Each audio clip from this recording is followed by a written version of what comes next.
som I kan se, her er hans forfatterskab. Med de seneste romaner er det 11 bøger siden 2009, og jeg kan godt fortælle jer, det er virkelig tungt at slæve rundt på. Meget påtrængende tema i denne her bog, der foregår i 1615. For mange år siden til sydenladende, men den føles forbløffende og forbandet aktuel. Og det tema er sandheden. Hvad førte dig til 1600-tallet? Ja, et meget godt spørgsmål.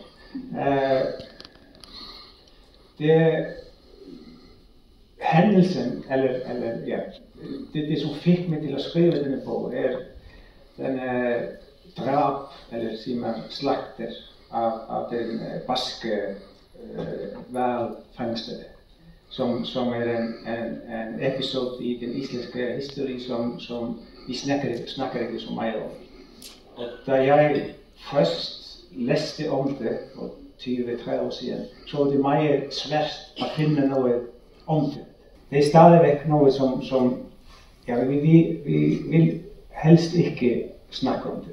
Fordi vi synes det er ubehageligt, at vi er så vidunderlige mennesker i Island. Og vi tror, at vi kan ikke gøre ondt til nogen. At vi har dræbt, slagtet sørfangere, uden at de har gjort faktisk noget. Det er bare for kompleks for os, så vi skubber det væk. Og jeg tror, at derfor vil jeg gå ind i denne historie og finde ud af, hvorfor.